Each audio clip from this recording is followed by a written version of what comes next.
Today's words of the day, as I said, is quality and defect. As we talked yesterday, we're just trying to, get a hang of the software testing language. So that's why we're going to deal with a couple of words every single day. So those are the words for today. And then the main topic for today is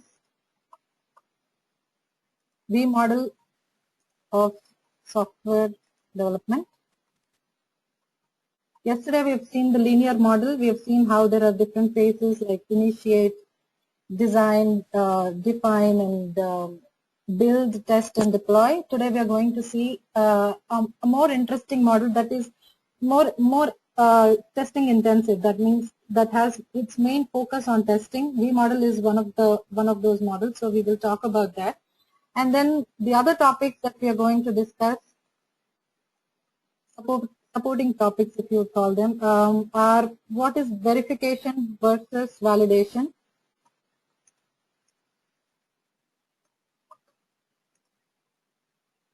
And we will also talk about QA versus QC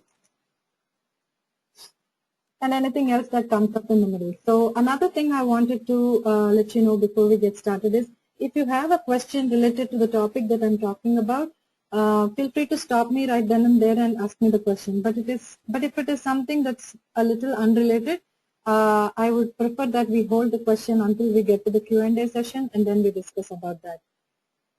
So let's just get started. First, the word. What do you think quality is? Anybody wants to venture a guess?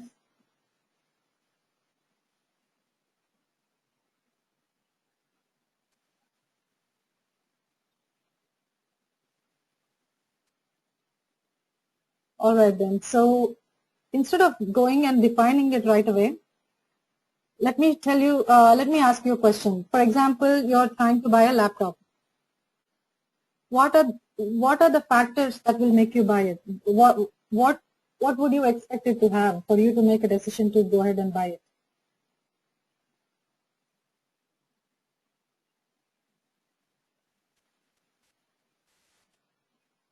Can you all hear me? Karusaran says he'll buy a genuine one. Okay, can you elaborate on that? Okay, Amir says he wants something with a good speed and memory. Ruth says she would look for the operating system, memory, and warranty. Warranty is a good point that you bring up. Cost and the functions you need, that means it should be efficient. Work as you would like.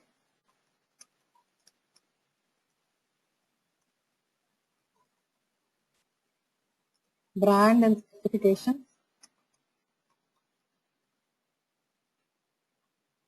It should have wireless. Work better when compared to others. So you have all these factors that you would consider before you would buy a product.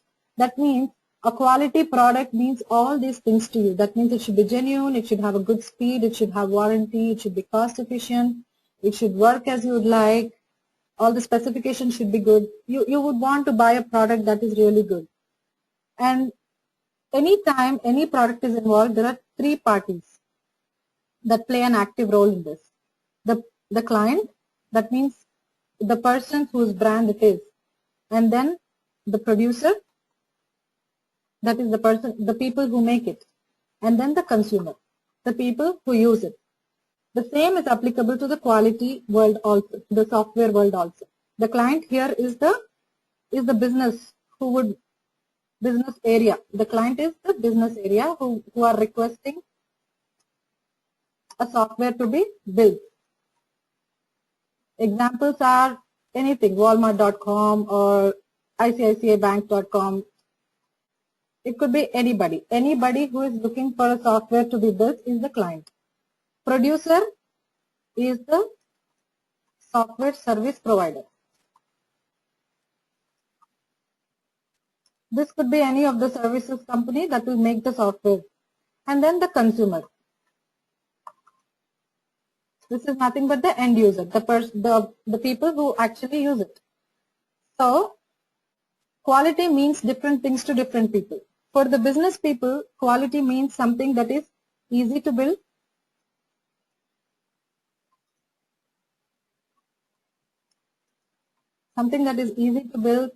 and something that works as per their requirements,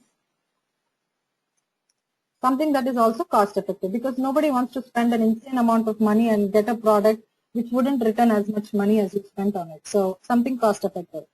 For a consumer, it would mean all the things that you listed as part of, buying a laptop. So for a consumer, it would mean it should work as we expect. It should be easy to use. Again, it should not be too costly. And as one of our team members said, it should come with a warranty. That means if there is a problem, who should you go to? Who will fix it? So a mechanism where, it is a kind of place to fall back on for the consumer. And it should be efficient, etc. There are like many factors. And for the producer, it should be buildable. That means, as we were talking about yesterday, the user cannot come with an expectation that the word should write what is in your mind. So for a producer, a software should be buildable. That is one of the quality features, factors that he would consider before he accepts a product. So a product should be buildable, it should be testable, it should interact, it should be able to interoperate. That means, take the example of Gmail and Gtalk. Initially, it was just Gmail and email client. Later on, and Gmail and Gtalk used to be two separate things, one an instant messenger and one an email client. Now, there is a interoperability between them. That means you are able to chat, use the IM while you are logged into your Gmail account. So that level of interoperability, one software should be able to be integrated with the other one. So that is a factor of quality for the producer. So quality means different things to different people. But if you have to sum it up, there are some quality factors like correctness, reliability, efficiency, integrity, usability, maintainability, testability, flexibility, portability, reusability, and interoperability. So all the definitions are here. I'm not going to go over each one of them. Basically, these are the factors that a software should have to say that it is a very good quality product. And as a tester, we need to know all these factors, because only then we will be able to test a software to see all these factors are being satisfied or not. So what I'm going to do is I'm just going to paste a screenshot in the working notes and I'll just share it with you. Just go over them, and if you have any questions, just let me know. Again, all these features are not applicable to just the client or just the producer or just the consumer. Different factors are applicable to different people, but as testers, we need to make sure that a software definitely satisfies the quality factors. So that's quality. Any questions until here?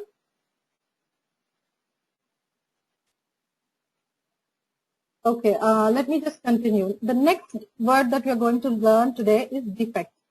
What is a defect?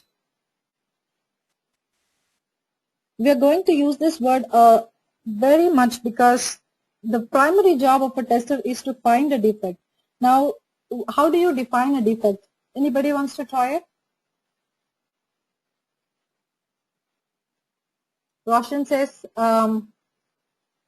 errors or bugs. Yes. An error in software, that's what Nisha says. All right. A defect is nothing but a difference, anything which is not expected from the product. That's what Samir says. You're right. A defect is nothing but a difference in the expected behavior.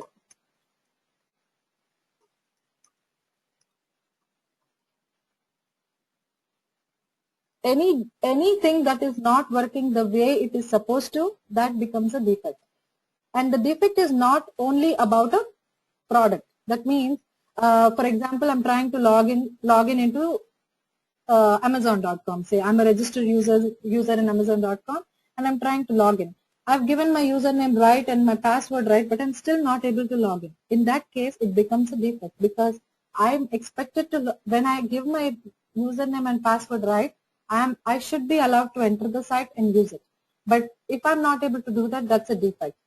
And another example is if you are clicking on a link on a screen and it is not going to the right page, or if it is not just taking you anywhere, that is a defect.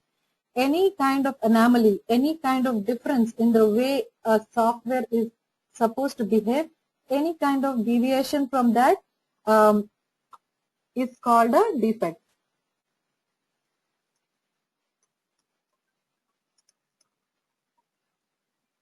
Nothing but a deviation from an expected way of working. That's one thing. This is called a difference in the product. If at all I wrote a test case, but I wrote it incorrectly, that becomes a defect too. So I'll just I have a list of all the things that could be counted as defects apart from the apparent ones like not being able to log in and the links not working. Some of the defects are when the requirements are interpreted incorrectly, that becomes a defect. And when the requirements are interpreted right, but you have trouble documenting them. If you write them incorrectly, that becomes a defect. When you are incorrectly recording or when you're recording wrong defects, everything becomes a defect. And errors in the code, data entry errors, any sort of an error, whether it is in the documentation or in the actual product itself, everything counts as a defect. And as a tester, it is very important for us to track all the defects. Some of the other words that are associated with, let me just paste this stuff also in the working notes.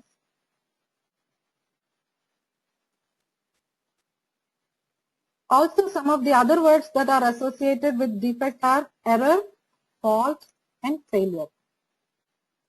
All of them mean more or less the same with a very slight difference. Error is synonymous with defect. So you can use the word error, defect, bug, all of them without, you can interchange them anytime they occur. But fault and failure are slightly different. Fault is when a functionality is not working as expected. Fault is when it is working incorrectly. This is again synonymous with defect. But a failure is when a feature is not working at all. So if there's a blog site and it is not showing the content you put on it, that is a fault. But a failure is when you're not even able to launch the site, that becomes a failure. Failure is when is a situation from which you cannot recover easily. Fault is when it is it's just not working as intended. That's it. So error, defect, fault, bug, all of them are the same. Failure is just a critical form of an error. Only thing is that you need to take additional steps to be able to recover from that state. So these are the words we are going to discuss today. But before we go into the next topics, do you have any questions?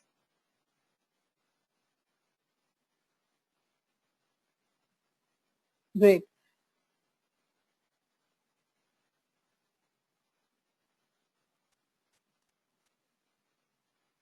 All right then. So the next thing we are going to discuss today is the V model. Let's move to the V model of software development.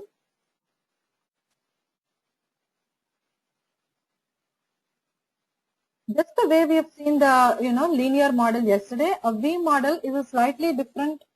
It's not slightly different in terms of how it works. It is a slightly different way of representing the testing activities in parallel to the development activities that happen. So let's take Excel sheet and try to write down. First, as we've seen yesterday, what happens first? The user requirements are defined, right? This is what we take from the end users, from the business users. So here what happens is the requirement document initially. So this is very similar to the initiate phase of the linear model. Requirement document is prepared. As we've seen yesterday, the people who are involved are BA and PMs and the clients. And the next phase is system requirements are derived from it. This is nothing but the functional design document that comes next. And the next phase is the design, system design. So what components of the program interact with what components of the database, and all those details are done here. Data architects and programmers are involved in here.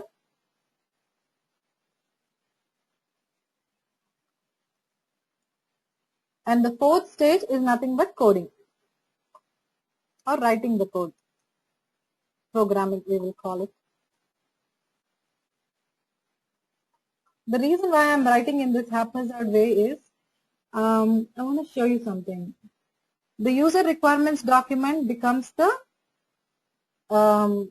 input for the next phase, which is nothing but defining the system requirements. And that ends up in creating a functional definition document, which will again become an input for the design. And the design documents are going to become an input for the coding, and then comes the product, right? Once the product is developed at a phase of a unit, next so one side of the V represents the development process. The other side of the V is going to represent the testing process. Unit testing happens. As we have seen yesterday, unit testing is nothing but testing the basic block of code. Let's write the definition here.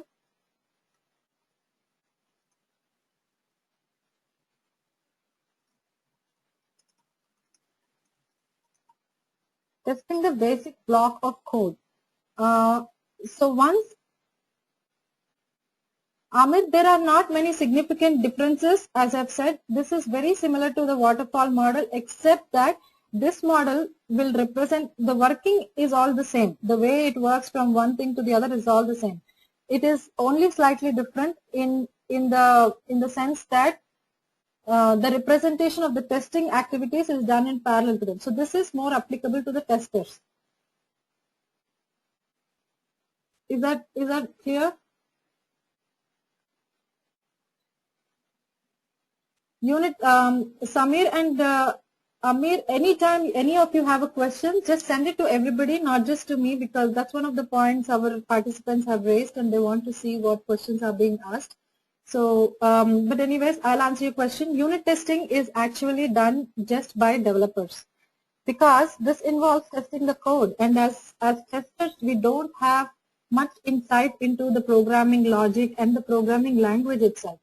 So unit testing is exclusively performed by testers, unless in special cases. Sometimes there are testers who are hired for a unit testing position, but in that case, the tester also needs to have some programming language knowledge. So as a rule, it is done by developers. There might be exceptions to that, but unit testing is basically a developer's job.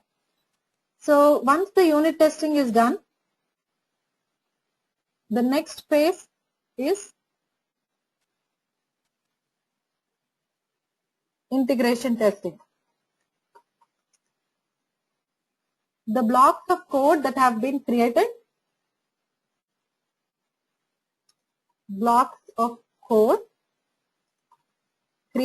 and tested during unit test are combined.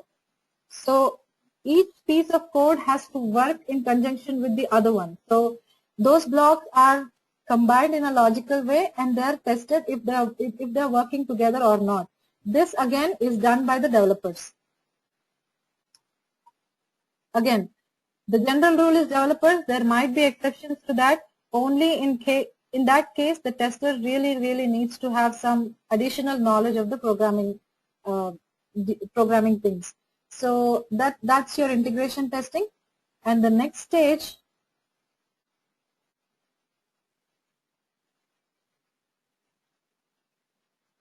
is your system testing.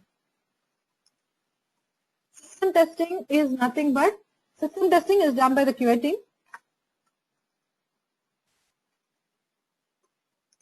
By the time our product comes to the stage of system testing, it pretty much looks like how the product is going to look in production. So we are going to get an instance of the code or a build or the product which looks pretty much similar to the end product. That means if you're testing Gmail, what you would have in while you're testing in the system test is a real Gmail application. But the only thing is it would not be tested, so we don't know how many errors there are or not.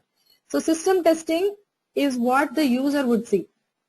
It is a black box testing technique. There are lots of subparts in system testing which we will talk about in a while.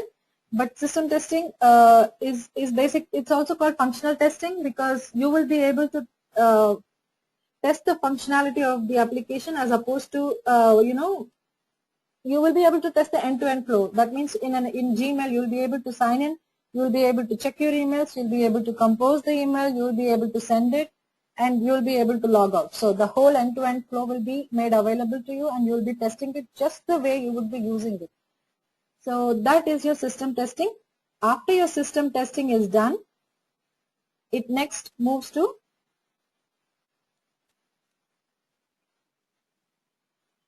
UAT. UAT is nothing but user acceptance testing. In the user acceptance testing, as we talked about yesterday, power users test it. First, let's just understand this model, and then we will go over in detail about who, what, and what is the output and input at every stage, just like we did for SDLC yesterday. The actual users or power users will test this phase, and then when they are done with the testing, they would provide a sign-off, and then the application moves into production. So basically, this if you have noticed, this looks as a V, so that's why it's called a V model, and the development phase and the testing phases are defined here. Do you have any questions so far?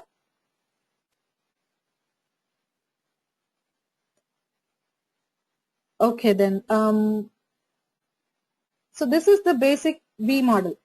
How is this testing intensive? I will let's see how this is like, this plan also tells you where verification and validation come in place. Is there any documentation, unit testing and testing phase? Typically testers do not do any documentation for unit testing and integration testing phase, Nisha. I think your question is, do we write the test cases for those tests? Is that right?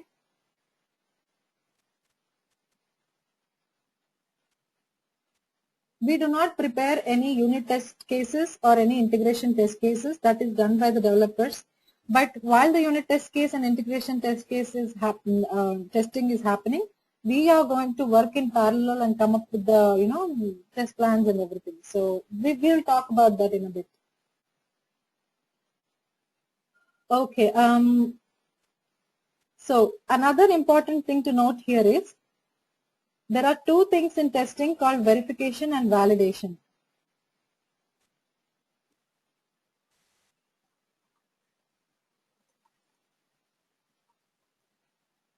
For example, let's just move out of the software field another 1 minute for a minute and imagine you cooked something. How do you know that you're cooking it right? First thing you do is you look at it. If it looks like the dish you intended to make, you would think that there are chances that it would taste the way you intended it to be. So the looking and seeing whether if it looks fine, that is verification. Actually eating it and deciding whether it tastes good, that's validation. I mean, it sounds very silly, but let's see how that works. So here the output is a requirement document, right? And the requirement document becomes an input for the functional definition document. So when you are actually writing the functional definition document, you are not only accessing or you are not only referring to the requirements document, but you are also performing a test. That means you are verifying whether the document is complete enough or not. So this is a verification process. Again, when the architects are creating the system design, they are going to check in with the functional definition document. In the process, they are not just using this document, they are verifying if that's doing good, I mean, if that's been complete or not. Similarly, when they are coding, they are using the system design document and then they are verifying if that's complete. The same thing, so this side of the V model is all your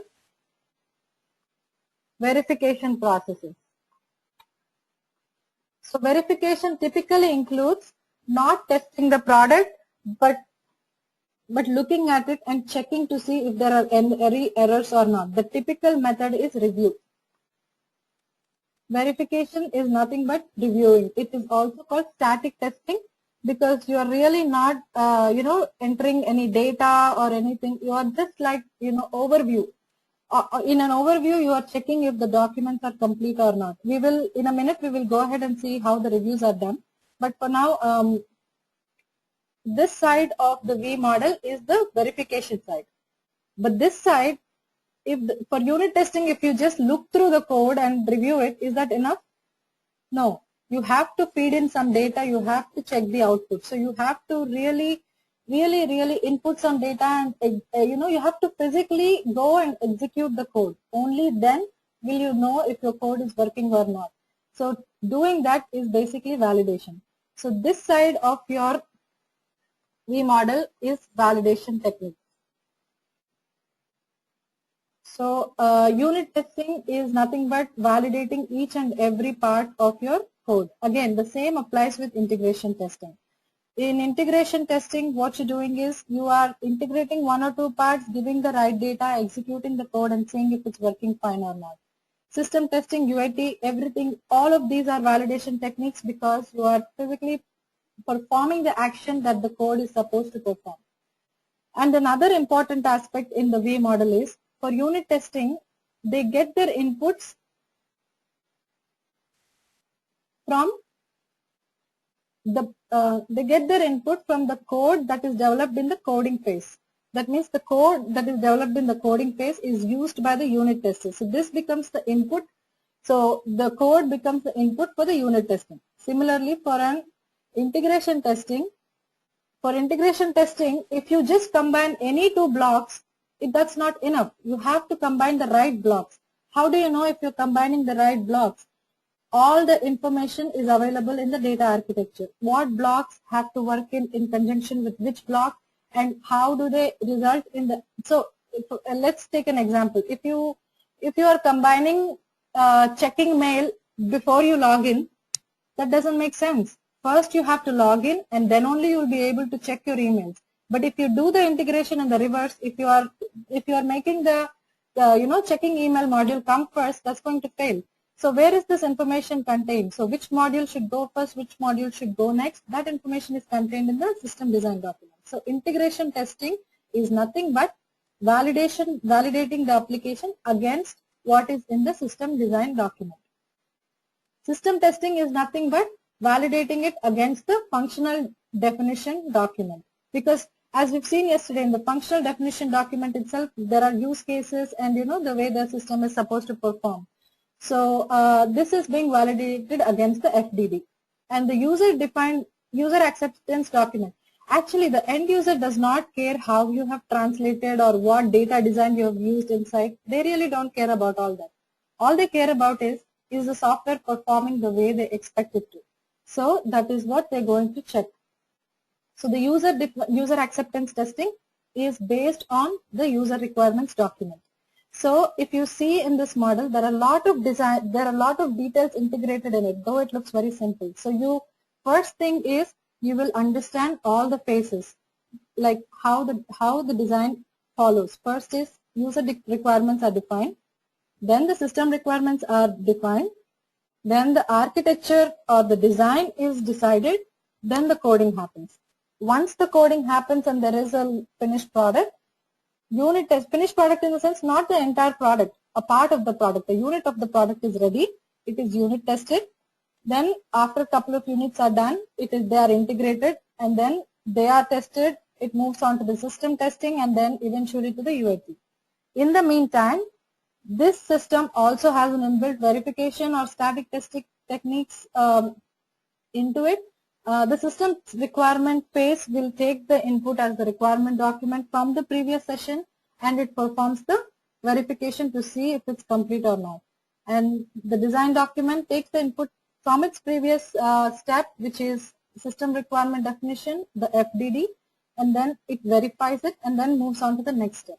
When you're coding, you always look back into the design to see if everything is built in accordance to it or not.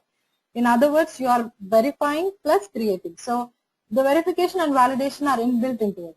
Since the verification are valid and the validation techniques are inbuilt into this model, the chances of a defect happening before it is created are very less. So that means this whole process is nothing but quality assurance, because your aim is to detect to prevent the error, and all the validation techniques are actually the detection techniques, which is again quality control. So does anybody have any questions until now?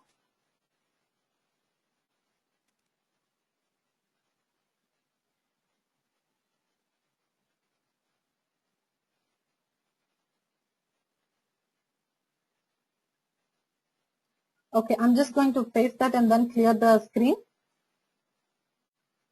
Wow.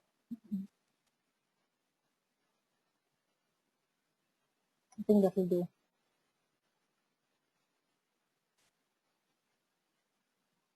So let me just spend a little time on verification and validation, and we will define it. Verification is nothing but it checks if the created system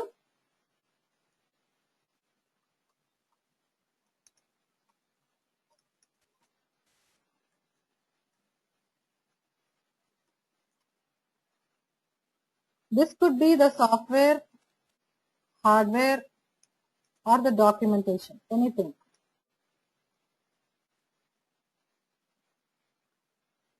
Is in accordance with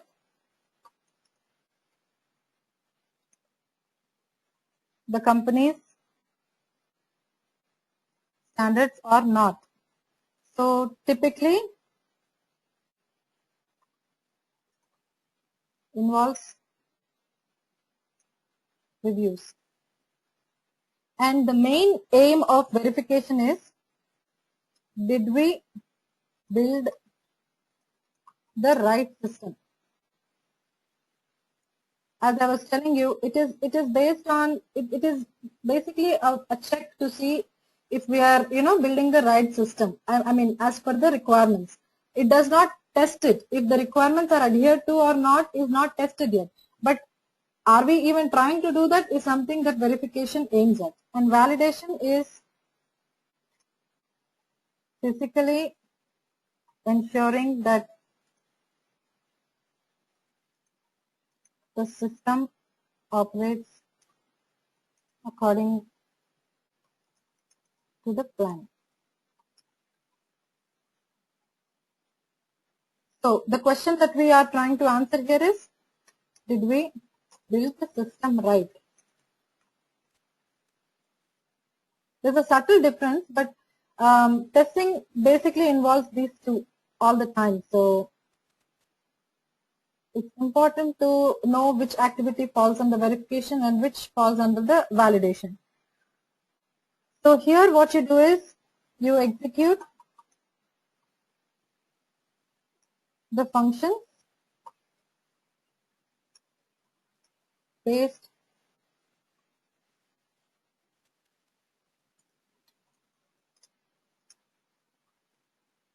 on a series of tests that you create. So you perform the test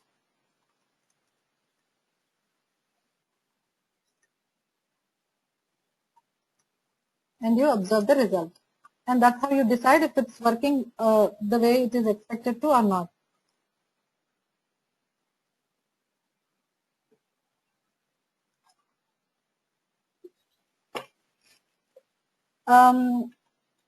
Samir has a question. Does the tester get involved in verification stage? Yes, testers do get involved in the verification stage, and that is why the whole operation, the whole thing is called quality assurance. Because during the verification, it is like you are trying to make sure that no errors are creeping in. But how are you making sure that no errors are creeping in? You are actually not testing anything, but you are reviewing it. So reviews are very important part of verification, and they are one of the most importantly used methods to make sure errors are prevented. So yes, testers' involvement in verification goes on, but as you will not be able to verify the system design. That means you will not be able to decide if the database and the other class collaboration from with respect to the code, if it's happening or not. You really will not have an insight to that. But even if the QA is not performing that check, somebody from the development team, like the data architect or somebody, has to make sure that, has to verify that in that phase we don't introduce any errors. Do we have to have coding knowledge for integration testing? Asks Roshan. Yes, if you are going to be involved in integration testing, you will need to have a basic knowledge, because sometimes when you are integrating two parts of the code, that doesn't mean it only involves two parts. It might involve like 10 parts, but you're just integrating 2 out of them. In that case, you will have to provide some, some data at, for the module 1 and module 2, so that they work in conjunction. So you will need to know where that data needs to go in the code and things like that, because you will not have an interface yet.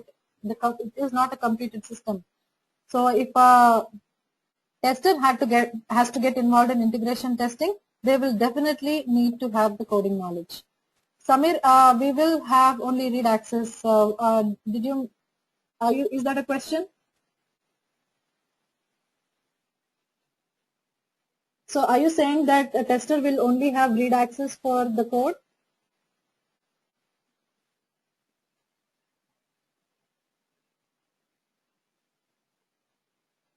Most of the documents are, as you said, they are version controlled, and there are certain access rights that you need to get. This is not a matter of the access rights or anything, no.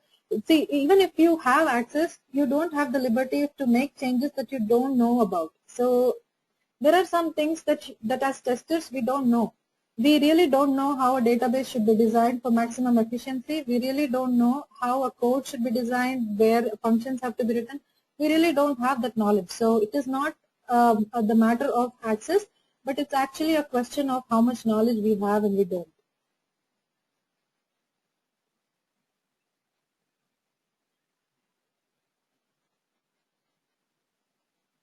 In validation, first, Jim has a question. In validation, how do we go about performing the tests to observe the results? In validation, Jim, what we are going to do is, before we even get to that stage, so QA's involvement, as I said, it only comes in the system testing phase. By the time we get to system testing, we would already have all the test cases, everything, all the test documentation, test data, test environment, everything all set and ready to go. So what we are going to do is, it is only a matter of executing those test cases. Test case is nothing but it has all the steps of what the tester is expected to perform. For example, if you're trying to log into any site, a test case would be, first launch the URL, and then you enter the username, enter the password, and clicking on sign in. If you are signing into the site, your test is validated. That means you validated the login operation right then and there. Validation is nothing but entering the actual data and seeing if it works or not. Does that answer your question?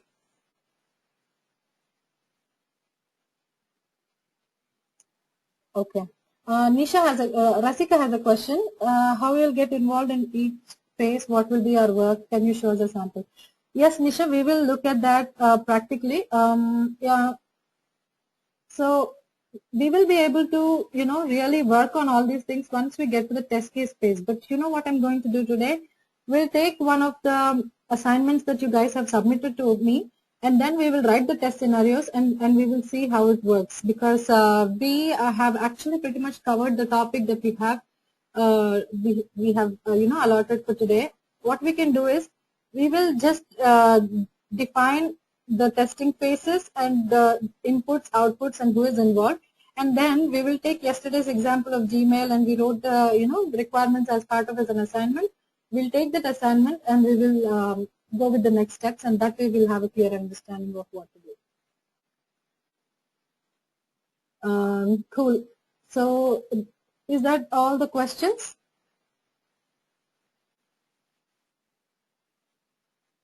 All right then. So we will talk about what, who, and when some things come up, and then what we're going to do is we'll take a break if you guys need one, and then we will work on the practical example.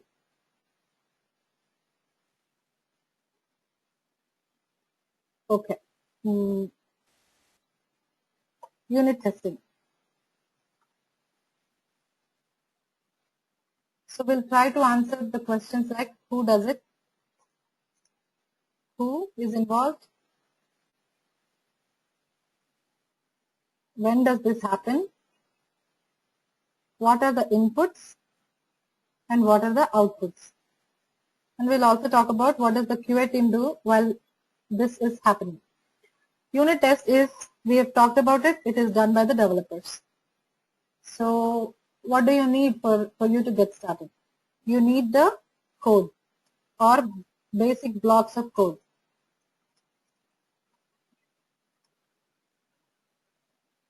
In other words, a unit of code, and you just don't just need any piece of code. If you wrote a piece of code and it is not complete, it doesn't make any sense to test it even by the developer. So a unit of code that is complete in itself.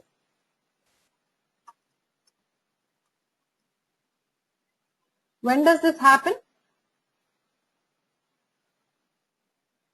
When a unit of code is developed and is ready. So the unit by itself has to be complete. So that is the precondition. And the output of this phase is the unit is tested and bug free. Again, the bug free term is loosely used here because you cannot ensure a zero bug product anytime. That is just not possible. Even if the code is doing what it is expected to do, it might not be written in an efficient way. There might not be, there are certain components in a code, like it should be reusable, and certain values should not be hard coded. Taking into account hard coded in the sense when you enter a username, the username, whatever I'm entering, or a password should not appear in the code. It should be taken from a database or some other external place of input. But if you're taking it from that place, that means it's hard coded. This is a concept that is, applicable to the, to the developers and when we get to the automation testing. But I'm just giving you an example. So bug free in the sense, Amit Chaudhary, is there a process in unit testing where we can't fix the defect and accept it?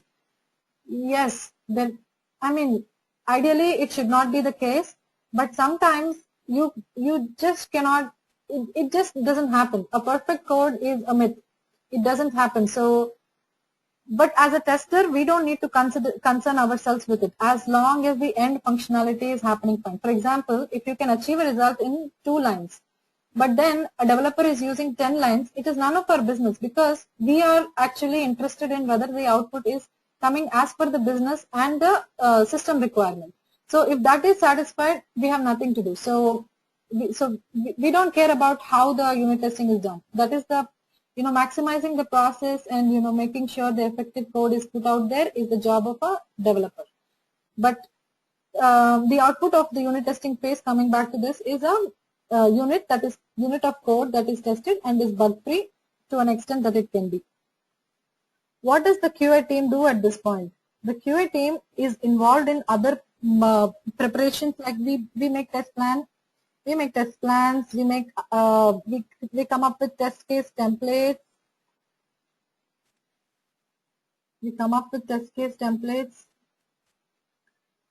basically all the background work we keep doing here, and then we document test scenarios,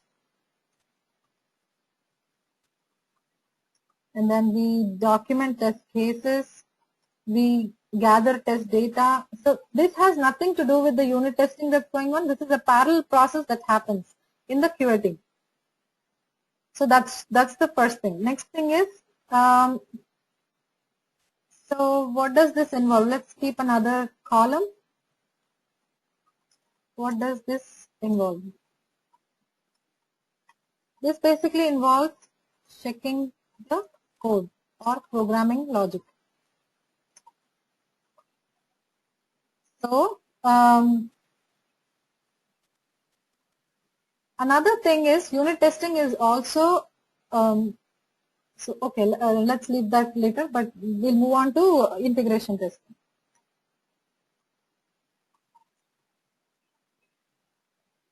Integration testing involves checking two or more units of code, checking the combination of two or more units of code to see if they interface right correctly. So the way this works is a unit of code output will be the input for the next one. So they should be working harmoniously without running into any defects. So that's what is the main focus in the integration testing. Who does this? Again, developers. When is this done? When the units of code involved in a certain integration feature are ready, are developed. So when a couple of units of code are ready, and they are the ones who interact with each other, that's when they are combined and the integration testing is done. The input is the units of code within an integration flow,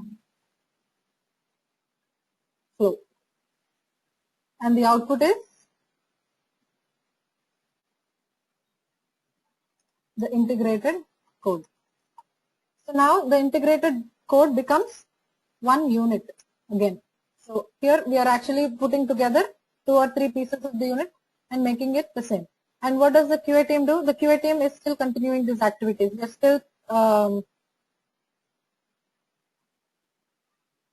it's not that we already created all these documents earlier and we are again doing that. No, this process is just this is something that it takes a lot of time. So it takes as long as the unit testing and integration testing is going on. So we do all this, and we additional to this we perform reviews. Even here we perform the reviews and obtain sign-offs. Sign-off is when we have created a document and it's been approved.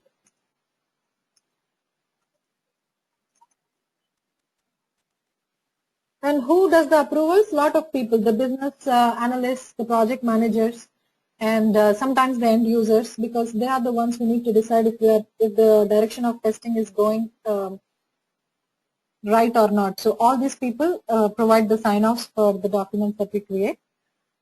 So that's about integration testing.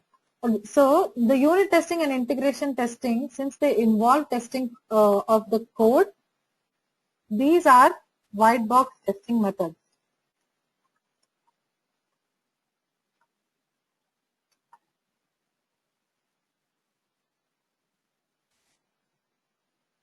These two are white box testing methods. The next is system testing. System testing, what does this involve? Checking the functionality or features of the software. Who is involved? QA team is involved. Our testers are involved. When does this happen? When the finished code or build is deployed in the QA environment. And input is the code or build, and the output is test reports and defects or defect reports. Eventually, a tested bug-free product. What does the QA team do? All the activities. Most importantly, test execution. And test execution, reporting, and defect management. So once the testing is done, QA team will also provide its sign-off. That means sign-off is an indication that we have finished testing, and the product is, it is not always bug-free. So as we talked about it yesterday, testing does not ensure that the bugs get off the system. A couple of rounds of testing go on, you find some defects, you send the build back to the developer, and they're going to fix the defects, and then a new build comes to you. You will perform this testing for 2 or 3 rounds. As we know, a bug-free product is almost a myth. So are we going to test it forever? Not really. What really happens is we come up, either we decide on how many cycles we need to test. So this is an interesting topic, when to stop testing. Testing involves testing, reporting, fixing by the developers, and then retesting. So when you retest, you're going to again find defects, right? That means you're going to report defects again, and then you will fix it. So how long does this keep continuing? There has to be a place where you stop, right? This goes on and on and on forever. So there are some criteria that we decide. First is, probably the critical functionality should be working.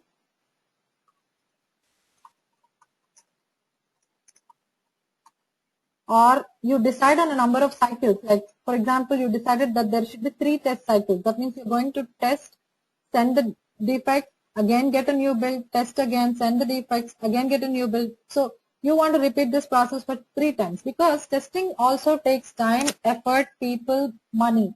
So companies cannot afford to test indefinitely. So sometimes there is the overhead of testing to an extent where it is generally acceptable. So when the required number of cycles are done, or when the quality factors that we have seen in the beginning of the class, not all of them are important to everybody. We have talked about that. Some are important to the producer, some are important to the client, some are important to the consumer. But if the critical quality factors that are the most important, if they are met, they are okay sending it out. So when critical quality factors are satisfied, then product goes to the market. There could be any number of reasons. You can, this is nothing but this, when to stop testing, this is nothing but the exit criteria. This is called an exit criteria for testing. You need to know when to stop testing. So these are some of the factors we will discuss this later, but for the sake of our clarity in our discussion today, I'm just listing it out. Samir has a question. Does project deadline supersedes quality factors in real job scenario? That's a very interesting question, Samir. There is always a decision to be made in this case. For example, if I launch a website and then the website is not at all opening, that means we talked about this in the beginning of the class. If there is a failure, if there is a critical functionality defect, in that case, no, you cannot send the product out. But if there are minor defects, for example, if in the Gmail site it does not let any user log in, what is the point of launching that site? It's not. There is no reason for doing that. So in that case, the product does not go live. But in case if it lets you log in, if everything is going fine, all you cannot do is include a special character in the subject of the email. So for example, if you include an ampersand in the subject and if you're sending it out and the email does not go, and the testers have found out the defect, but if it's taking a lot of time to fix it or a lot of money or a lot of changes in the code, In that case, the project goes live with a list of known defects so that the user does not try to perform a function and be disappointed. The known defects are all, you can just note any software, go read its documentation in the help file. There will be a list of limitations for every software. How do they know the limitations? It's because of the testing team. We testing team report them as defects, but then for various reasons, the project team decides not to fix it. They become the known issues. But always the known issues are not not critical issues, are not showstoppers. Showstoppers is a general term that's used in everyday terminology. Showstoppers, yes, will stop the project from going live, but rest of them, they do. And the deadline also is an important factor. If I plan to release the product sometime in May, for example, I'm Facebook, I'm trying to bring in a new feature by the end of May. What is the point if I keep on fixing my bugs while Google Plus has already done it? So it's a competitive market. So sometimes it's okay to release a product with minor defects when you are trying to beat the competition. So that's how it works in the real scenario. All right, next let's move to UAT. UAT is nothing but user acceptance testing. So user acceptance testing, who does this? The end users or the power users. So we've discussed about this yesterday as well. The end users are the people who are going to use this product in reality. They are the ones who have asked for a certain software to be created. So these are the users who have a mission in mind. So they need something to be accomplished. But they might have a working knowledge about the software, they might not. They might be IT people, they might not be. So always the end users are not very well versed with computer systems. So apart from the power users, QA team also gets involved. So what is the responsibility of QA team in this scenario? What the QA team does is they train the users. They train the users and get them familiarized with the product that got built. They will teach them how to use the product. That's the first thing. The next thing they do is they will also identify some critical test cases. See, we test for each and everything as testers, right? We will check special characters in a certain field. We will check how much is the limit. For example, if a field is supposed to hold 120 characters, we make sure we test if it's holding more than 100, less than 100, exactly 120, 121. We test various scenarios. But is it fair to ask an end user to test all that? Not really. Keeping in mind the time, because UAT is for a very short time, and also the effort of the end users. For us as a testing team, this is our only job. Testing the software is our only job. But for the power users, they neither have the inclination nor the time to spend that much effort into testing a software. All they care about is whether the functionality they wanted works or not. So they don't care about field level validations. They don't care about the minor nitty-gritty things. All they care about is whether the functionality they requested, is it easy to use, is it usable, is it providing the results they want. So it is the tester's job, the QA team's job, to identify the critical test cases in a way that the power users will be able to test what they are looking for. So it's the QA team's job to identify some critical test cases. Also, they always don't know what is the right data to enter in a certain field. So support. We always have to support the UAT users while the testing is going on. And we also report usually the UAT users report the errors back to us, but again, it is the QA team's job to consolidate the report status. So to let everybody know about the status. Again, when does this happen? When system testing is complete. What is the input? Again, the code. The system testing code, to be more specific. What is the output? UAT reports are generated here, and then UAT signed off project. So the users have to sign off. They have to tell you whether it is working the way they intended it to or not. So what does this involve? Checking the system by the users to see if their requirements are met. Samir, that's an interesting question. Is it similar to beta product release or not? Yes, that is an interesting point you bring. There are two kinds of UAT testing.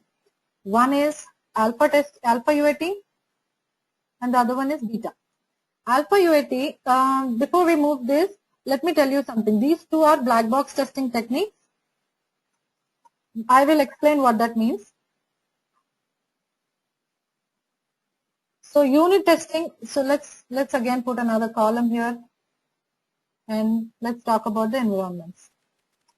The environment in which each testing happens. Unit testing happens in the developer's environment. Integration testing also happens in the developer's environment.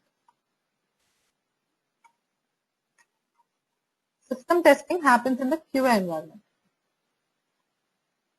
UAT happens in the QA environment. Alpha testing is nothing but the end users are testing the product in a QA environment. That means not necessarily QA, in the internal environment. For example, if I'm an employee of a bank and I'm a teller and I've asked a software to be built for the internal purposes, not the online banking or something, but for the internal purposes. So if I am checking the software in a developer's site or the QA environment, then that becomes alpha testing. But if I'm testing it in my own environment, that is in the real-time environment where I put it in the, in the actual working system that I'll be using every day to day, that means in the user's environment, that becomes the beta. Is that clear? User's environment is nothing but the production environment, the environment in which the application is going to go live. So alpha testing is performed in the QA environment or a developer's environment. So these alpha testing and beta testing are forms of UAT testing. So, and then there are many forms of system testing which we will talk about tomorrow. But for now, these two are unit white box testing methods, because you will test each and every line of the code. You will check each and every everything that's inside the code. So these are white box testing methods. Black box testing methods are system testing and UAT testing methods. They're called black box because when only what you give as an input and what you receive as an output, that's what you get to see. Whatever happens in the middle is almost like a black box. The tester has no view as to what is happening in between. Yesterday we talked about it, right? There is a data input, there's a data output. In between there happens a data manipulation. So in the black box testing methods, the user has no insight. The user will not be able to see what is happening in the data manipulation step. We have no access to it and we don't care about it. All we care about is, are we feeding the right information? Are we getting the right output? That's all. So yes, that's pretty much it. Do you have any questions? Because I think we will take a break if you don't. And when we come back, black box testing is like recording and reviewing.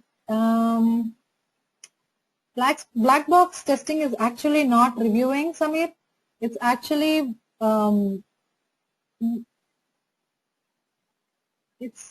not. What do you mean by recording? What do you think we are recording?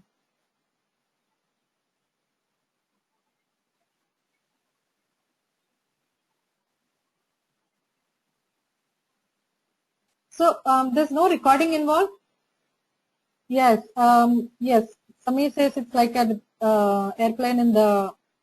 It's like a black box in the air. Yes, it's similar to that. You would not know what's inside the black box, but somehow it just does what it's supposed to do. So you really have no insight into what happens. So that's what it means. Black box in the sense you have no idea about how the data processing is happening. So let's take a break for 5 minutes. It's 8:09.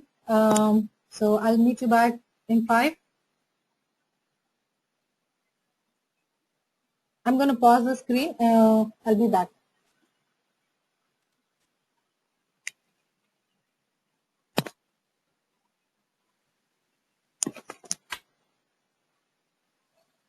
All right, I'm back. Can everybody hear me?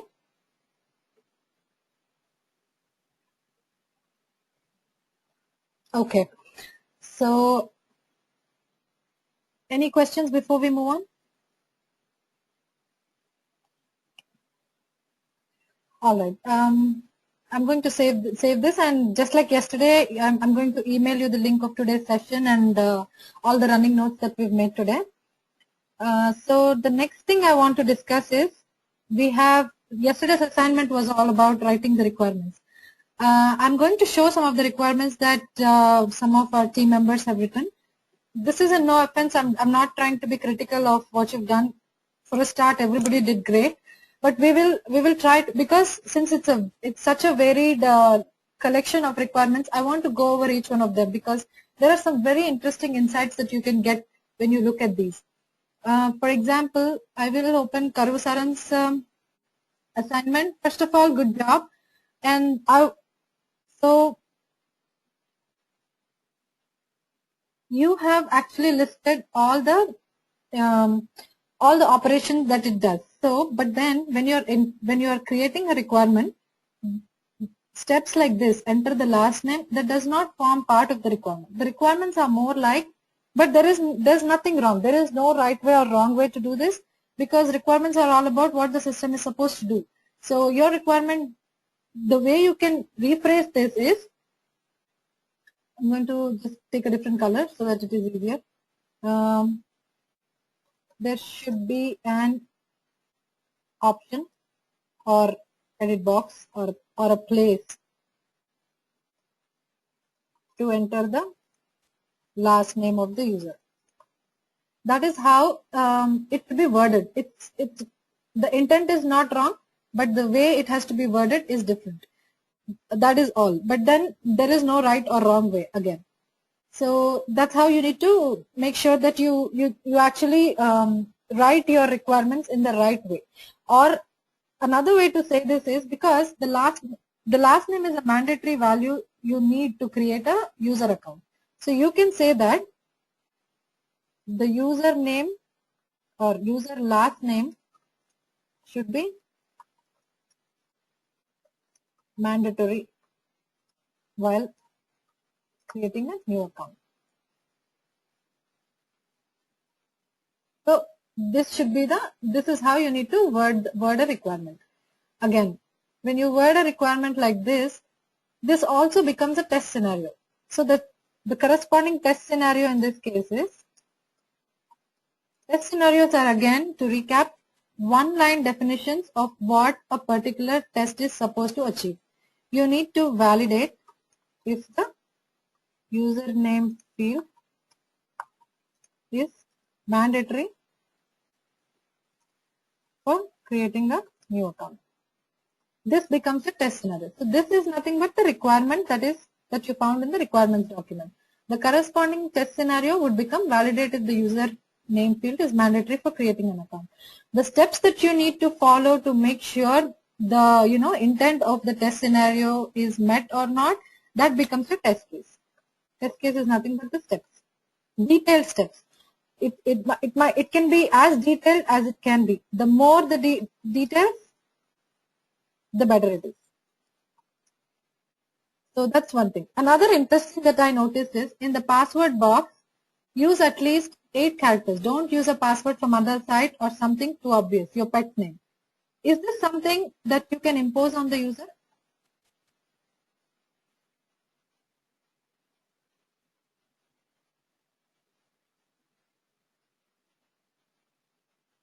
No.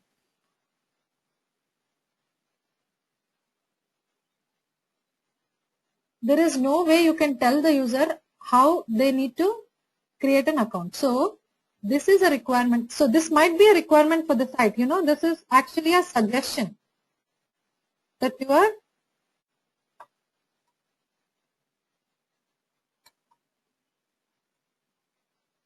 this is a suggestion that you're giving to the user or the person who is trying to create the account. So this suggestion cannot be imposed. So if you have 2 accounts, Gmail and Yahoo Mail, if you're choosing to put it Yes, Samir, you're right. It's a tooltip. It can be a suggestion. For example, if I put in, there might be like, a set of, rules to follow. You're right. It can be a tooltip. Again, you can test whether the tooltip is appearing or not, but you cannot test if the user has adhered to this rule or not. It is entirely up to the user. So this is a suggestion and it cannot be imposed, so it cannot be developed into the software inbuilt. This level of this cannot be validated. So because it cannot be tested, it cannot be developed, it cannot be tested. So what do you think we are doing while we are trying to make this decision? We are checking the feasibility of a certain requirement. The first thing that a tester needs to do as soon as he is given with requirements is to do a feasibility analysis. When we look at the word feasibility analysis, it sounds very complicated. We have no idea what we need to do, but then all it means is to check if a requirement can be translated into the computer world and it can be achieved or not. Something that cannot be developed cannot be tested. So I'm sure all the business teams and all would have made a decision that it cannot be done, but it is the tester's job to make sure that, to recheck whether if any such requirements have creeped into the project definition. Karwa sir, I really appreciate you putting this in here because this has opened up a wonderful topic called feasibility analysis for us.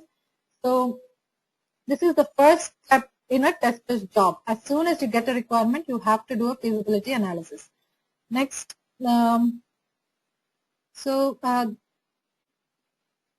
right, so we will just work our way through this, and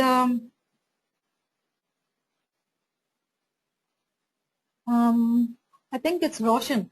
Roshan, I would want you to elaborate a little bit on your requirements, because click on sign in button. When you are writing the requirements, the sign in button does not exist really.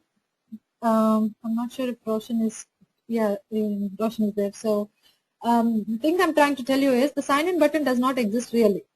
But the requirement is the user should be able to sign in when the correct credentials are entered.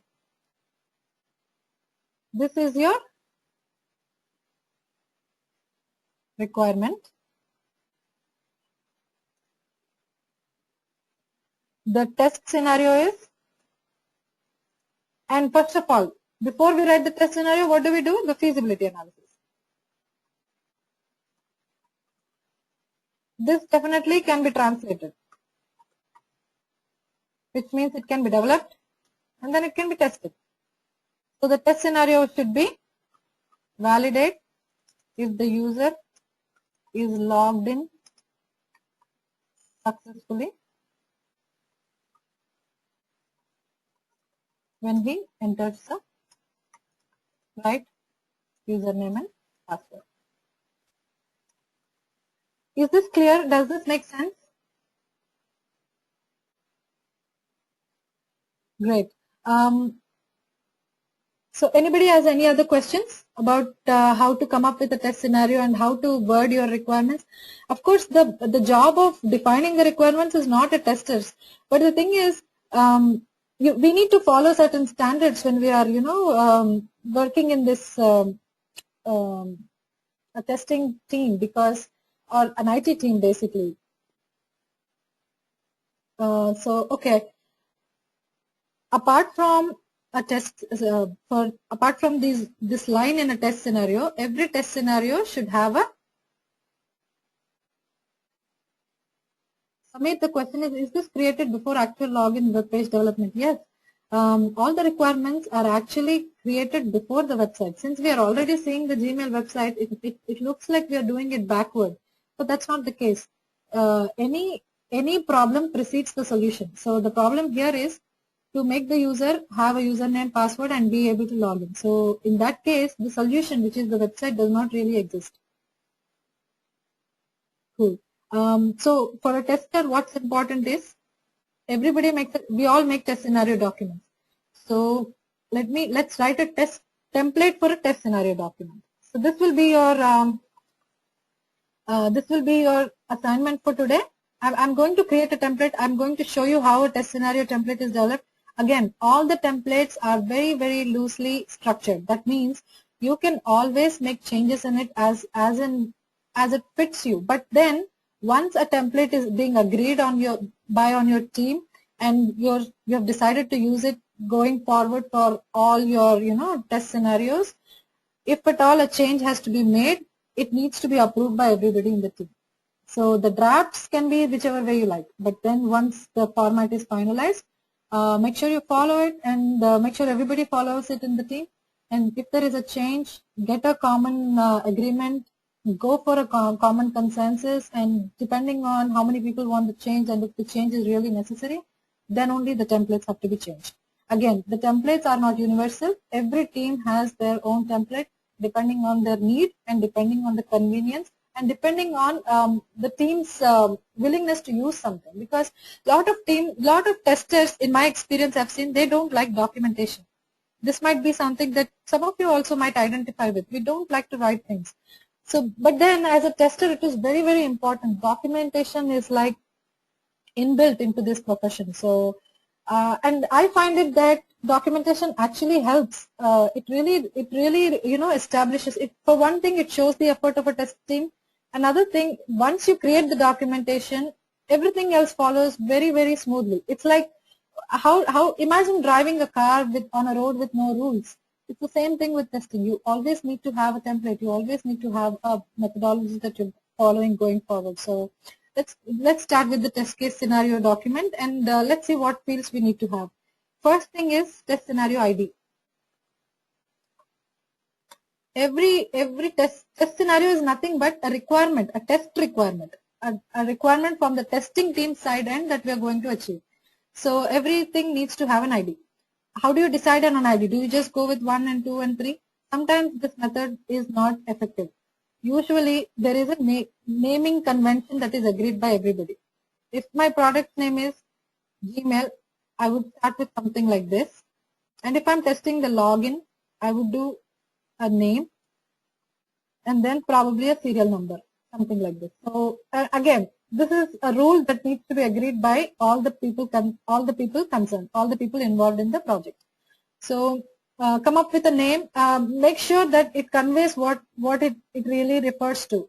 GM is for the Gmail site, login is for the login module, and 001. So, and the test scenario, next field can be test scenario description.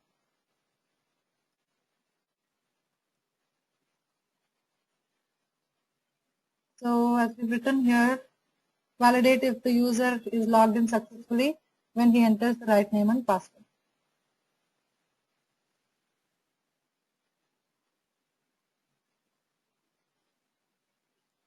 And then every scenario can be translated into many number of test cases. So for at least for login, it's probably it's just one. If the user login fails when password is when credentials are incorrect. So if the credentials are incorrect, that means the username could be incorrect, the password could be incorrect, or both could be incorrect. So in this case, how many test cases is this leading to? 3 test cases, right? For one, you will give a incorrect username, but the right password. But the next time you will give right username and the wrong password. Probably you'll do it wrong the next time, both of them. So you will end up having like 3 test cases. So it is always best to track how many test cases is this going to lead to. Again, if at all it makes sense to you, you can also have a importance. Samir, yes, you can have blank too. In that case, you can have 4 test cases. I mean, I'm just giving you an example. It could be any number of test cases. So not always does a certain test scenario result in just one test case. Sometimes test scenarios result in many target test cases. Again, you can also have a field of importance. How important is the login functionality? Because the incorrect user functionality is a alternate flow. I'm sure it is important, but for the main flow, for the end-to-end testing, see, if the login itself fails, that means I'm using an incorrect username and password and I'm not able to get into the site. Will I be able to test the compose mail functionality? I cannot. So if the login fails, all that happens is you're not able to move forward. So in terms of importance, you can mark it as medium. Again, you cannot just keep on writing not important in one thing, slightly important in one thing, or sometimes important. No, you cannot just write whatever comes to your mind. You have to agree on the valid values that can go into this field. For example, I am going to agree on low, medium, high. So all the test scenarios that I described have to go into one of these importance categories. So does that make sense?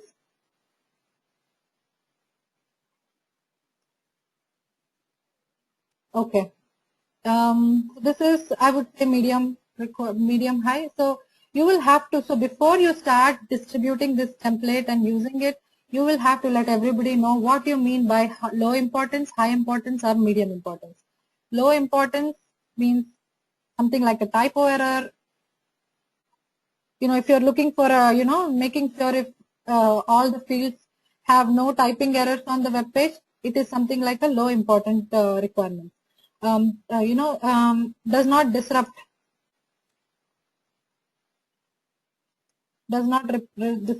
the working of the site,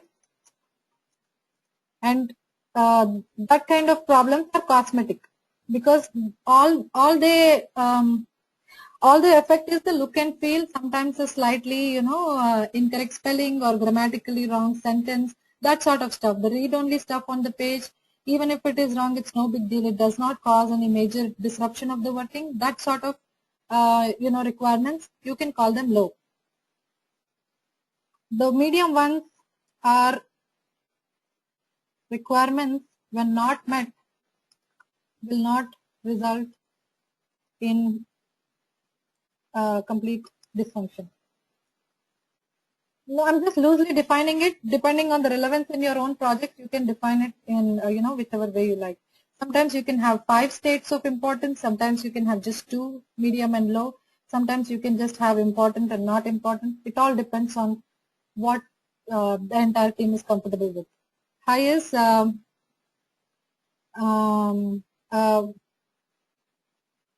requirement that has to be mandatorily met. So this is how a typical test scenario document looks. I mean, again, this is a very loosely formed test scenario document, and it is just a basic level. You can always add more columns, add more states depending on what you want to do. So that's how you come up with test scenarios. So what I would tell you to do is another document that I would like to show in today's assignment is KITS. Keith has actually gone ahead and written very detailed requirements for Gmail. Top left of the page contains a list menu. So this is how a typical functional definition document looks. So everybody take a minute and just go through it. Everything is provided, like what button should be on which side of the page, and then what item should be under the menu. So this is how a functional definition document, I mean not the format and everything, but the level of detail that includes the functional definition document is this. But then do we need this detailed documents for test scenarios? Not always. But then it's always, as a tester, we talked about it, attention to detail is a great thing. So it's wonderful. But we need to actually move this into the test scenario situation, the template situation. That is the assignment for today for you guys. All of you take your individual assignments, and those of you who are yet to turn in the assignments, club these two together, come up with your own set of requirements, and for the requirements, write down a set of test scenarios following this template. Again, this template is loosely formed, very, very simple to understand. Go ahead and fill this out and send it to me just the way you did yesterday to swatisila@gmail.com. Do you have any other questions? So today we learned about feasibility analysis. We learned about the V model. We learned about defect and quality. Those were the words for today. We learned what is verification and validation. And we even saw some quality factors and QA versus QC, quality assurance versus quality control operations. So does anybody have any questions?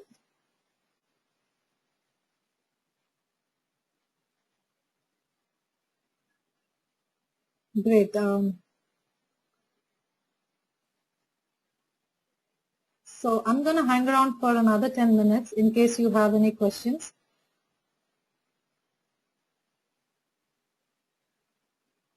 But otherwise, the topic for today is done. Tomorrow we will discuss the different types of testing. Agile method, sure. I mean, okay, we can do that agile method tomorrow. I'll make a note of it and we'll talk about the agile methodology tomorrow. Nisha, can you, sure. Assignment, let me write it down. You all have written the requirements, right? So take your requirements and word them right. I mean, the way we have defined it here, right? No need to remove anything that is already in the list. So make sure that you word them this way. So for when you are writing a requirement, it does not need to tell you what to validate. It is only in the test scenario you need to know, you need to put in the validation steps. So take your requirements, word them correctly, and then write the test scenarios for them. Do that, use the template that we created today. Use this template that we created today. And again, use these 3 fields for importance, and there is no right value to it. There is, I mean, for me, if the credential are incorrect, the login failing, it might be medium, but for you, it might be high. So rate it according to what you think is right. So it's all up to you. And then that's it. Write the test scenarios and send it to me. It's not just for login process, Samir. It could be for anything. Nisha and Samir, no, it's not just for the login. Nisha, you have written about 10, I think. You wrote about 10 scenarios, right? So write a test scenario for as many of these features. You've written 10 features. Out of these 10 features, if you can write for 5 of them, go ahead and do it. Or if you just are convenient with the login, but we've already created for login. So try to take the other functions and try to come up with the test scenarios. If you need any inputs, I'm here for the next, 10 or 15 minutes. So would you like to take another feature and try to write the test cases, test scenarios? We can do that because we have some time. So why don't one of you choose a feature?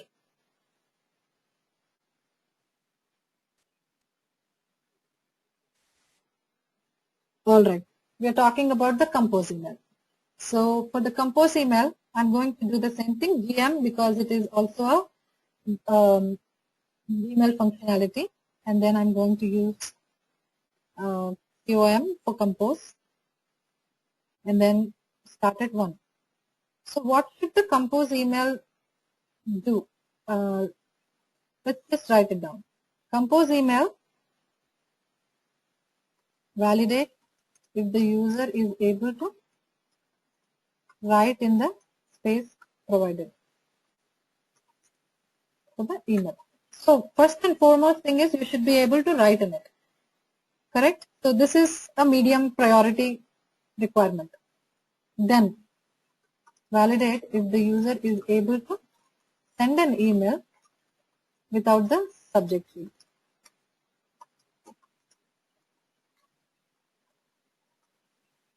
Will you be able to send it? You can, but in a test scenario, you don't have to define the result. All you need to define is what are you going to test. That's all. Again, this is a medium or high, depending on, what you think is the importance. I'm going to name everything medium. And the third test scenario could be validate if the user is able to send an email without any names or addresses in the to CC or BCC fields. You should not be able to. So again, I'm going to do this medium. So validate if the user can send an email with just CC or BCC. This I'll put it as low, or anything. I'm not really thinking of how important it is or not, with attachment or not. Yes. These days, Gmail is validating if you write in the text that I'm attaching an email and there is no, I'm attaching a document, and if there is no document to the email, it's actually validating. It's actually popping up a message saying that you didn't attach anything. So that is something you can test. Validate if the attachment exists when the email body contains attachment word. This is a new feature, so I'm just naming it high because this is really cool, and I'm sure anybody, it's easy to impress somebody with cool features like this, so I'm putting it high. Anything else? So is this clear, or should I just keep going on?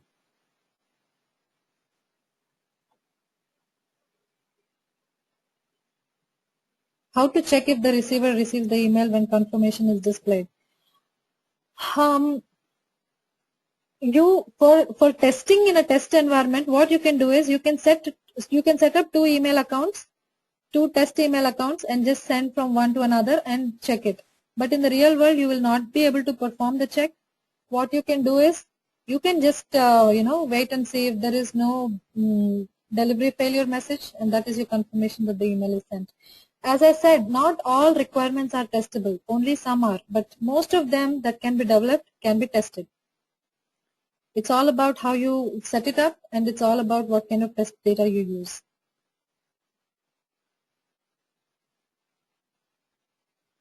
So Nisha, is it okay now? Should I keep going on writing more scenarios? How do we write test cases for this? That is what we're going to learn moving forward. Writing test cases is sometime in the next week, but tomorrow I will discuss a couple of different types of testing. We will discuss agile methodology, and if we are done with that very soon, we will start with writing test cases. We will start writing test cases, and yeah, after test scenarios, basically the next step is to write test cases. So we will make sure that we get this part of the assignment straight, because I just want to make sure everybody is up to the, Nisha, yes, you're just doing the test scenarios for tomorrow's assignment. Yes. I just want to make sure that you word it right. Whether you are testing the functionality right or not is not what I'm looking at right now. There is a certain language, that is what we are talking about in the beginning of the class, that all the test artifacts need to follow. I just want to make sure that everybody has, is following the same standard with respect to wording the requirements. That's what I'm looking at. So, Samir, the features that you have listed, yes, that's great. As I said, you have just listed the scenarios. I want you to word them right. Write them in the right format. It's all about getting the right words in there. So again, there is no right or wrong way to do this, but there is a certain standard that when followed makes things easier. So that's what I emphasize on. We have to get into the tester's language. Oh, that is yours, Nisha? No. This is Samir's, right?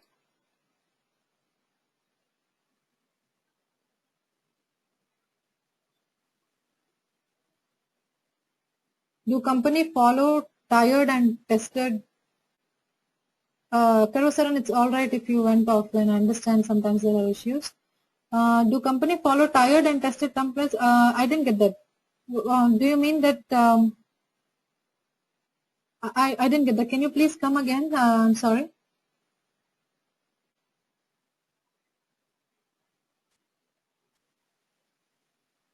Wordings. Nobody is going to, make sure, nobody is going to say that you wrote it wrong. Nobody is going to criticize your words. But the only thing is, as I said, it makes understanding everything that much easier. So anything else, guys, before we end up today's session? I'm going to send out all the running notes and everything, just the way we did yesterday. And Vijay sent you the link to all the documents. So anybody has an issue accessing them, let me know. So for tomorrow, I have agile testing, different types of testing, agile methodology, different types of testing, and we will go through your assignments one more time. We will make sure that we understand how to translate the requirements into test scenarios, right? So that is tomorrow's session. If there's any feedback, let me know. And again, I'm really sorry about the time not being convenient to everybody. Since we have all of you, some of you are from US, some of you are from Netherlands, some of you are from UK, and I am here, some of you are from India. So we just tried to do what we could best. For this, at least for this batch, we will not be able to change. But as I said, look at the videos, look at the recorded sessions. If you need help in any of them, after a week or so, if you need help catching up, send me an email and we will decide on a time and we can talk. Do you have something I can work off or use? I'm not able to use Gmail at work.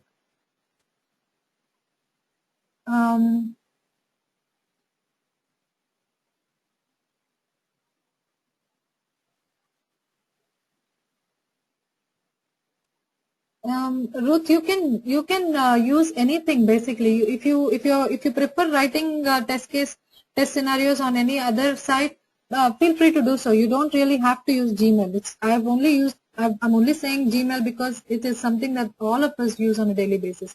But if you feel comfortable talking about anything else, so feel free to do that. Amir, will be advanced class? Sure, yes, you can use Outlook. Ruth, you go ahead and use Outlook. That will be completely okay.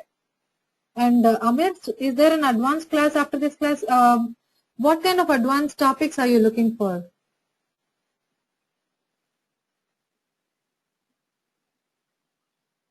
Because the most advanced testing can get is, writing test plans. Test plans is like really advanced. And then the testing metrics, some of them, collecting and understanding. Those are the advanced topics. Apart from that, is there anything in particular that you want to discuss in the class?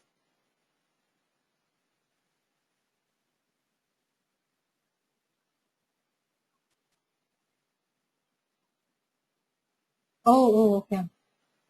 I didn't see that. So sure.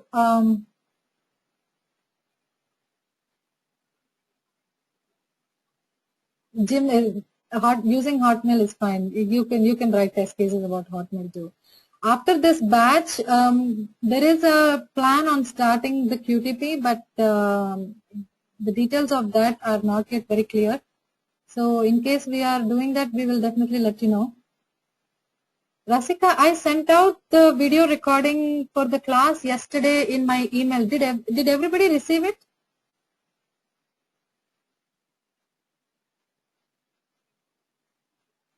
So yeah, everybody got it. So Rasika, can you just try that one more time and see, because I did send it out yesterday. I'm going to send today's link also, probably in an hour or so after this class.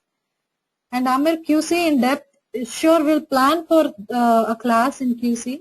QC is just a tricky software to install. It has a lot of, it needs a very antique server system. So that is one of the challenges we're facing to set it up. So once we have that figured out, probably we'll start a QC course. Karvasaran has a question. Can a test case only be written on requirements or should be based on the features? I'm hoping when you mean the features, you are asking if a test case can be written on what we see on the application, right? Typically, ideally, you should not write a test case based on a application. Because if the application is built right, and if you're writing a test case based on if an application is built wrong, I meant to say, if it is built wrong and you're trying to write it based on a wrongly built application, you're going to not find any defect, because what you wrote and what you see are the same thing. Ideally, test cases should be written based on the functional definition documents, requirements, and the design documents.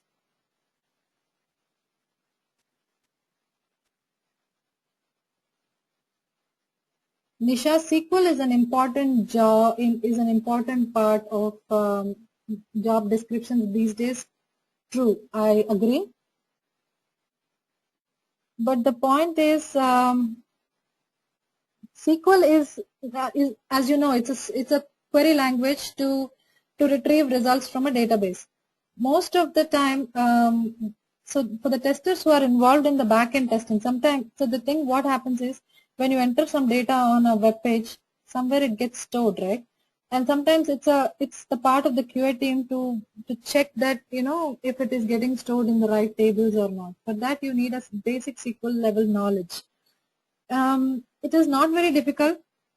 It's actually easy, but yes, having something is a plus. And whenever these days, at least when I'm seeing people like hiring, they want somebody with the basic knowledge in SQL. They want somebody with the basic knowledge in automation testing. That doesn't mean they are going to use those skills on job right away. What they just want somebody, just in case if a need arises, they need somebody who will be able to pitch in very easily. That's the reason why you see that in the job descriptions. Again, the good news is it's not very difficult to learn. It just takes some practice and you'll be okay. Samir, is FDD prepared by QA team or BA? FDD is not prepared by the QA team. It is only used by the QA team. FDD is prepared by the BAs, and the project managers, and a little bit of help is taken from the development team, because at the end of the day, they are the ones who need to translate the functional definition into an actual system. So QA team's involvement is not much, except in terms that we are going to review that document. That's all. So, did I miss any questions?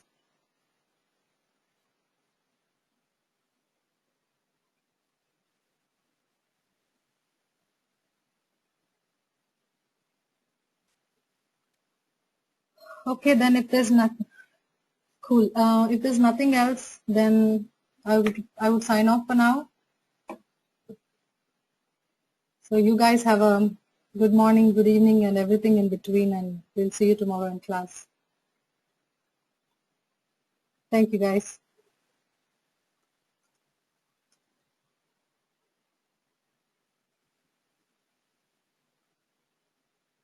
Rasika, you have my email with 3 attachments. Yes, in the same email, there is a link also. You should be able to find it.